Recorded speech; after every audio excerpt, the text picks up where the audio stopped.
Tuesday Racing, Daryl Marie back with me. We're going to talk about the Vaal Classic Meet. We start up with race number 2. Hello everybody, welcome to Betway's Weighted to Win. You can reach us on 069 164 3272, and we also of course are on X as well as YouTube and everywhere else. Racing Today, you'll find us if you just type in Weighted to Win. Okay, so just a reminder of course about the Betway family. There's the QR code. If you haven't opened up your Betway account, it's so easy. Just take your camera, hold it up to that QR code if you are watching on DSTV 240 right now, and they can get your Betway account open for you. We're coming to the end of the Blue Voucher Festival. We're in our final week, so if you haven't done this, SMSing your serial number to 31860 and stand a chance of winning up to 200,000. This is the last week for you to do so. So let's hope you do that for us. Let's get into the second, where number 3, Babette's Feast, is favoured at 13-10. Looks hard to beat, I would have thought. We have got a replay of Babette's Feast. Daryl's with me, and he'll talk us through it, taking on the likes of Hot Cocoa and Maria Lagorda and those horses. But the De Kock team are in form at the moment, and Callan Murray is riding. So here is Babette's Feast now. It'll be highlighted for you. Daryl, morning to you. Let's take a look at it. Yeah, you can see Callan's trying to angle her outwards to get clear running room, because it appears as if Lancelot just hung outwards. And she rallied late, Clyde. I mean, the horse that won on this occasion, Copper Cliff, has come out to win again. And she was racing in open company over there. Yeah. Now she's against her own sex. You're not worried about her dropping in distance a bit? No. She's probably suited or what? So Matt De Kock was interviewed for her penultimate start, and he made it clear that she's going to be in desperate need of it. And then that was her latest effort. It was a good effort. Now she's back against her own sex. Who's the second favourite, Clyde? Hot Cocoa. Where did Hot Cocoa run last time? To Matazia. Matiazo. Yeah. So she's got 8.5 lengths on Babette's Feast to find. So, I mean, I know she's changed stables, and Tony could have improved her. You know, a change is as good as a holiday, and she is being fitted with a set of blinkers for the first time.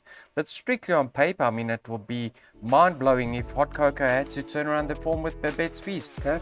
I'd be shocked if she misses the top top 2. Got it in the bipod there, yeah, and I'd even say to the viewers, you know, if you do like your total all to comes, she's the opening leg. Okay, so we start with all to comes with her.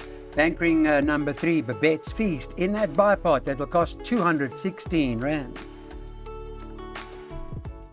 Okay, now we move the starting stalls to the 2,000 metre mark. The third should run at about 20 past 1 here.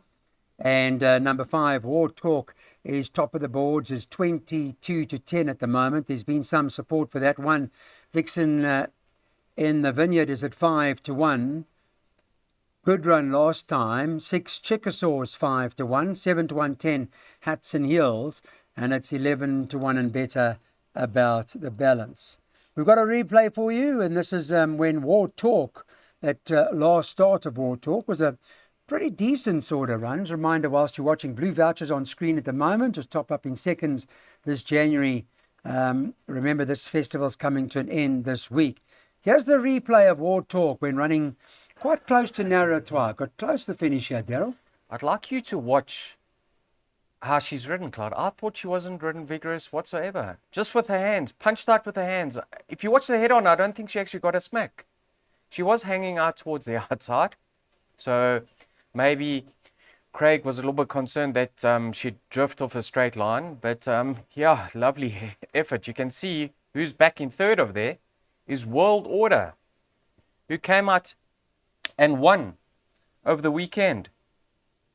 Or I think on Thursday, if I'm not mistaken. Now, Clyde. Yeah, Thursday.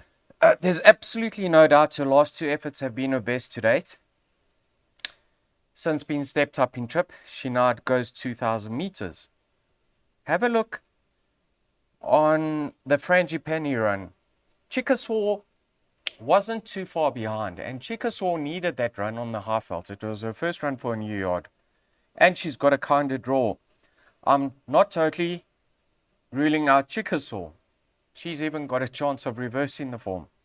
Then you mentioned that number 1 Vixen in the Vineyard, it's form updates.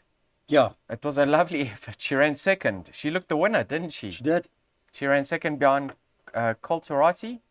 I spoke to Olsen, a cracking run. Yes, And you he did. said she was a bit stiff and that he's looking forward to getting the money. So it's Okay. a bit soon, but they're hoping to get money with us. Exactly. If it's not too soon, she must have a chance. Yeah. In that very same race were two other horses. That is Asia's Tiara. She finished 6th, and Hat and Heels finished 5th. Now, they obviously are held, but Hat and Heels, I don't think that was her best effort because she was made use of to overcome that draw. I think with a much more patient ride, she's got a chance of reversing the form. I'll make this a tricky start to the PA. I think we'll go very close to travelling up. If you are watching this on a Monday, we're hoping to get Gavin Larena in our build-up on Tuesday after his great ride on a great run with one stripe. We'll talk to him about that morning of this meeting. But if you're watching it just before the race, well, our PA here, 1, 5, 6, 10 in the first leg. On to race number 4 now. Let's have a look at this middle stakes over 2,000 metres.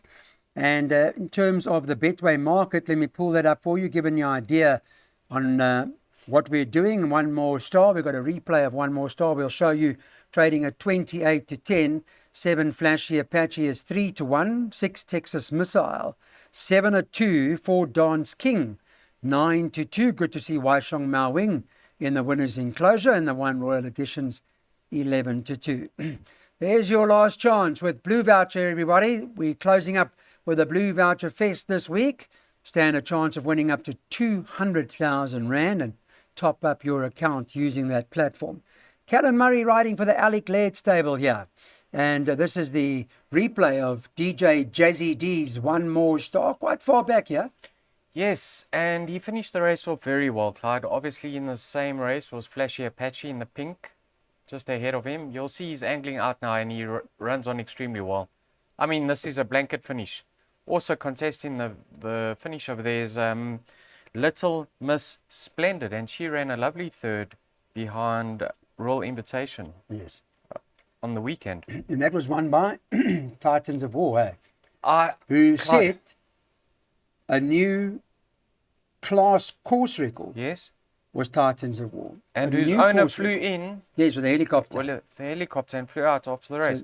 So cracking time, and I mean, it was a new course record. I don't know how long the record was held for, but... I mean, 7 horses crossed the line within a length. I'm always wary when it's such a congested finish. Clyde, I'm playing against the betting.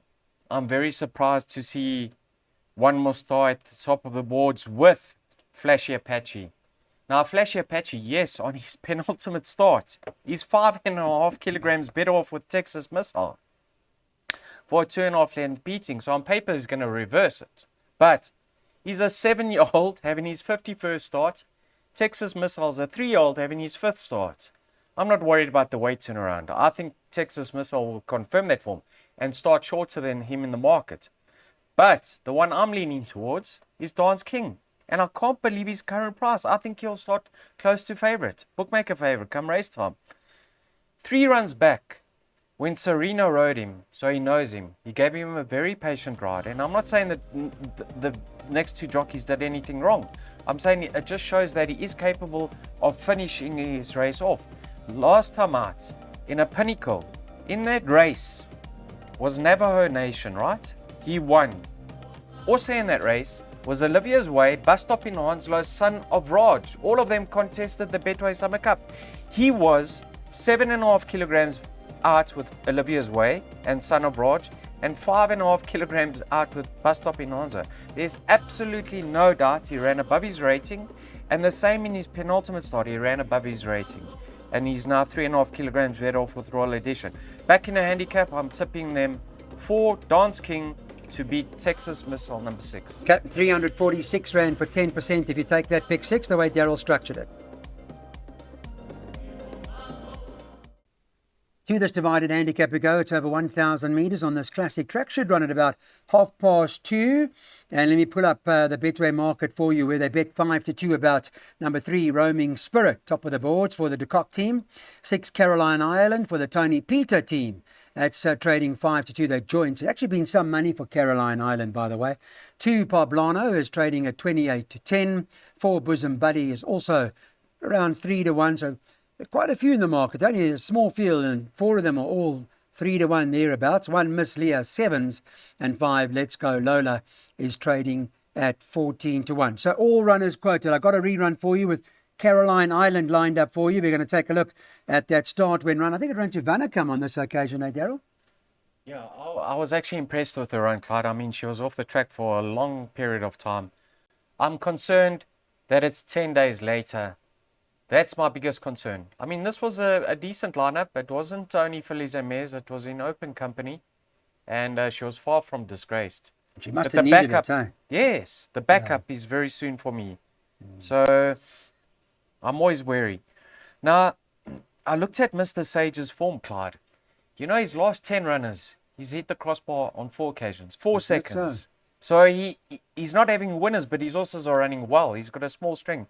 And this horse, Poblano, went a bit off the boil, but her last 2 runs, close up. Last time I just got collared late.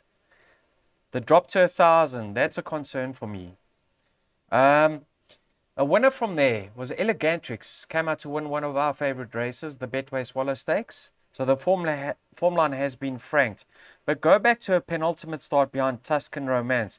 There's absolutely nothing separating herself and Roaming Spirit. Roaming Spirit last time out with fitted with a set of blinkers, brought back to 1,000 meters. She got into that race very, very late. I would have preferred a 1,200 for her too.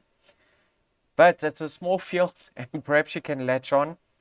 And she should run a cracker because she's honest. And then Bosom Buddy. The pre-race comments last time out were, will need. And she got up to beat My Fancy Green Flash while she just held her off. Yeah, I remember Pelastandi saying that she's about building her confidence. She had an issue. They got her right again now. So now that race would have brought her on in leaps and bounds. But there's nothing separating herself and Roaming Spirit. So I'm forced to put all 3 in. But I'm actually going to be leaning towards Bosom Buddy as going back to back. I think that was a nice comeback effort. 864 Rand jackpot here. First leg 2, 3, 4. So when we're doing the show Monday morning, number 2 we've picked up as not running. So take out Executrix. Favourite in an adjusted market is number 7 Tempranillo at 22-10. 6 Plumbago Park, second choice at 3-1. 1 Deal Maker, 33-10 at the moment. Craig Zaki riding. 3 There She Goes at 7-2 for the away home Mowing stable. Michelle riding at the top of her game too, and you can get 10-1 and better about the balance. We've got There She Goes. Incredible replay this. Watch Andrew Fortune on how There She Goes comes through the field. Had no chance, absolutely no chance, 200 metres from home. And then he ended up, you'll see, he actually bats her down the last 50 metres like he had a ton of horsemen. To be honest, he really didn't. But here it is. Yes, there she goes. There. Look at her in the red. Far back. Yeah, you would have never thought she's going to contest the finish of here. But look, when Andrew switches her in, I mean, Clyde, she rattles home. Now, where is Dealmaker? Dealmaker is in the club silks, if I'm not mistaken, in the blue. Am I right there, Clyde? Yes. And she's clearly held on this run. What a finish by There She Goes. I mean, for a 7-year-old mare, she's in great form. And Michelle, who booted home a winner at Hollywood Bet Scottsville on Sunday in 2 seconds, like you say, is in great form, and she's won on her. Can she sit stock still like Andrew Fortune and not move and make like there's so much horse and then only get up on the line? Can she do that? Well, you'll have to give her a word. Okay, I'll talk to her when she comes She's out. won on it, Clyde. Strictly on paper, one can never say Dealmaker's got a chance of reversing that form. She's beaten and she's 3 kgs worse off. But Clyde, go to Dealmaker's form. And I know she's a filly from the Northern Hemisphere, but her run last time out was on a soft track. And maybe, have a look at her form in the soft. It's not great. So maybe she's better on a firmer track. And Craig Zaki, I mean, he's obviously the leading rider at the moment. So she's going to get a lot of assistance from him in the irons, isn't she? Yeah. So I'll put them both in. It's going to be firm, maybe in a heat wave at the moment here in Johannesburg. And then Plumbago Park, a lovely run. The stable's on fire. Tempranillo, have a look at the comments. Something amiss reported by the jockey. So we need to give her another chance. She's actually, I think, 5 kilograms better off with Dealmaker and she could prove to be much better than her last effort. I'm going for a jolt of here. I've gone the entire field. I actually, I'm comfortable with that because if the favorite wins, we double up. Don't leave Keegan DeMella out of anything. Anything. I'm telling you, the guy's on a mission. This race, Daryl gone those horses, and at the back of that jackpot, just 2 and 10. On to race number 7 now. Let's take a look and have a look at what we're going to do in this particular event. We have a replay for you. Remember that was Blind Fire that we're going to show you. We'll get to that in a moment. For those of you watching, 069 164 3272 is our WhatsApp number. Hopefully you've sent your name in there and communicating on WhatsApp. And there's the QR code to open your Betway account. They bet 3-1 the field now. And here, Fani Broncos having a run at the moment, and Muzi Yeni also booting home winners. Number 6, Time for Charity, a weak favourite at 3-1. 9, Oriental Bouquet is trading 33-10. 2, Blind Fire 7-2. Number 1, Misty Metal is 5-1. Brett Weber can do nothing wrong. He's got this horse in Kanda Gold trading at 13-2, and it's 8-1 and better about the balance. Here's Blind Fire. We'll take you through this, Daryl, up the outside. Yes, and we'll know how this form line worked out with the results of the previous race. Dealmaker, Plumbago Park, Tempranillo were all in here, Clyde. Nice effort. Look how she closed in towards the Stays latter. on really well. Look here. Yeah, I see. Big Stays run. on very well. Got to be a big runner here. Just behind her, on the fence over there, was a filly called Season's Greetings. She ran 3rd in that Betway Swallow Stakes. What do you like, Daryl? I like Blind Fire. I'll tell you why, Clyde. I picked this up as well. Her penultimate start was a great effort, the one we just watched. I know the form line hasn't worked out to date, but it might be franked with the previous result. But that run was on a firm track. Look at her last 3 runs. Well, 3 out of her last 4 runs have been in soft conditions, and she's been a bit inconsistent. I think she's more consistent on a firmer track. So I like her. Then you've got number 6, Time for Charity. If you watch her latest replay, she actually swooped in and it looked like she was going to fight it out. She just got tired late against Open Company. Course and distance is ideal. I mean, she's won 4 times, 2 of them over the course and distance. But yeah, she's a 6-year-old mare, Clyde, so you can't get overly excited. And then another one I've included is Jet Cat, the 10-year-old. I mean, he's going to watch it all unfold ahead of him. A nice, quiet, patient ride by Jeff. I can see him running into the money. I mean, he has to off his current mark. He has to be competitive in this sort of lineup. So those are my top 3 selections. In my perms, I went, well, my pick 6 and my jackpot, I went field because it's that sort of race. But yeah, I mean, your camp of you, I think Blind Fire could be the right one. Okay, we'll take that pick 3, and that'll cost $24. On to race number 8. You can bet on us handicap 66 over the mile. It's the classic, so it's around the turn. It runs at 4:15. And in this race, we've got Donda Yaki's replay, a horse that they've been backing since Monday morning. Open 22-10. Time of recording 16-10. So Fani Broncos, the money's coming for that. Blaine Marks Jacobson's riding this. Second choice, number 2, Falcon Fly at 4-1 with the 9, Commander of All, also trading 4-1.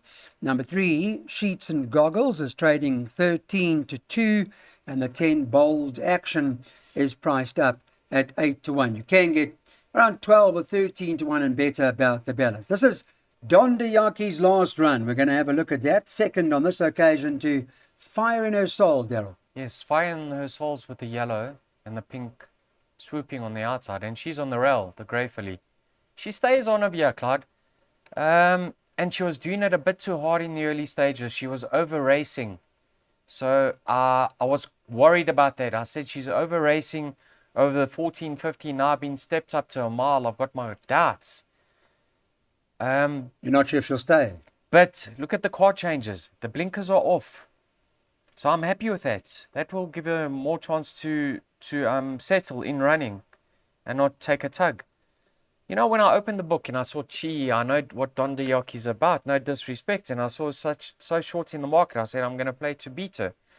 But And now they're back, you know. yeah, and her form line of her last start is actually she's run behind some nice sorts or close to some nice sorts. Fire No Soul. I mean, she contested a race behind Warm Reception and Valentina Balducci. Wasn't disgraced. Princess Kiera, Open Sesame. They all come out of the grade 2 and grade 3 form lines, and now she's been stepped up in trip. Fani knows his family extremely well. Her half sister is Play with Fire. She goes over 1800. Her other half sister is Tinder Dry, who I think was also 1800, 2000 meter filly. So she's unexposed over this sort of distance, and you can see she's actually improving with racing now. But I wouldn't be shocked if she battled. I mean, I wouldn't be. I know she's disappointed in the past.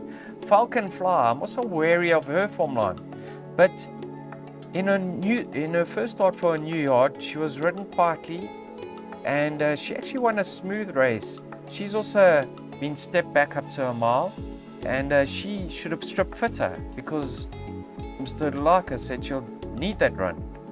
So she's a 5-year-old mare, a lowly rated 5-year-old mare. She could feature here. And then Sheets and Goggles, a stable companion to Dondayaki.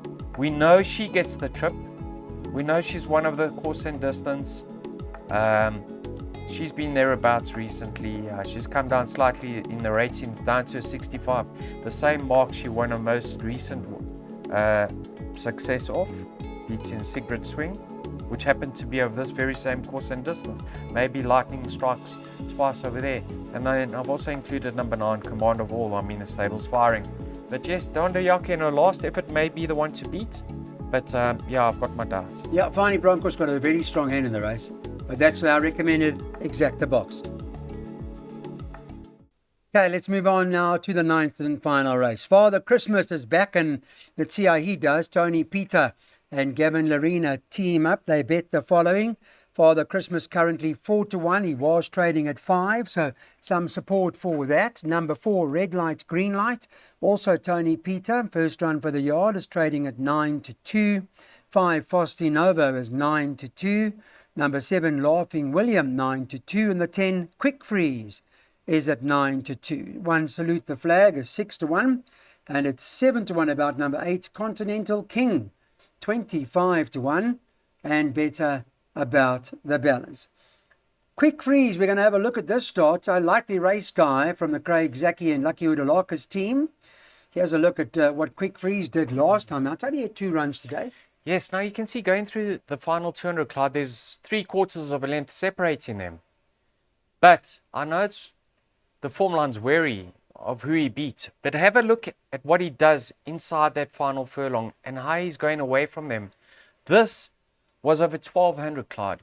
If it was over 1450, how far would he have won that race? Yeah, no, double digits. Yeah, Double could be digits. anything, this horse. Eh? He could be anything. Yeah, He could be so far ahead of his rating of this distance. Had a look at his dam. His dam won over a mile. So he's going to love the step up in trip. And you can see he only got going late. He's got the plum draw. He's trained at the Vaal. In a very difficult race, I've suggested him as a 1 bet, but I do have respect for a few others. One of them being Continental King, my horse. We tipped to the world in his penultimate start. Some reason he got beaten on that occasion. He won with a lot in hand last time out, but now he's travelling to the Vaal. He's got a tricky draw to contend with. It is around the bend, and the field that he beat last time out was shallow, so he needs to step it up, but I think he's a very, very nice horse. But I'm playing because of the draws over here. I'm leaning towards Quick Freeze. And then if you recall this race, obviously you called it, Father Christmas. Although he got into the perfect position in second spot, Clyde, he was over racing. Remember, he was very, very keen. Yeah, he's pretty... And he hit the front a long way from home. Yeah. So I don't think... It looks like things went his way, but I actually don't think they went his way. He's going to be ridden more patiently. Hopefully more settled this time. Yes, more settled this side. Course is perfect. Distance is perfect. I mean, he's done nothing wrong for Tony. And who says he can't win again? We saw Lady Blunt win indirectly from there. And he's only a 4-year-old, Clyde. I mean, he's raced 8 times. He's got a lot more to come. But I think Quick Freeze could have something special about him. And at his current price, I'm having a small nibble. not overly bullish. I mean, Father Christmas, Continental King are in the same race. We have to have respect. Okay, Daryl's on quick freeze.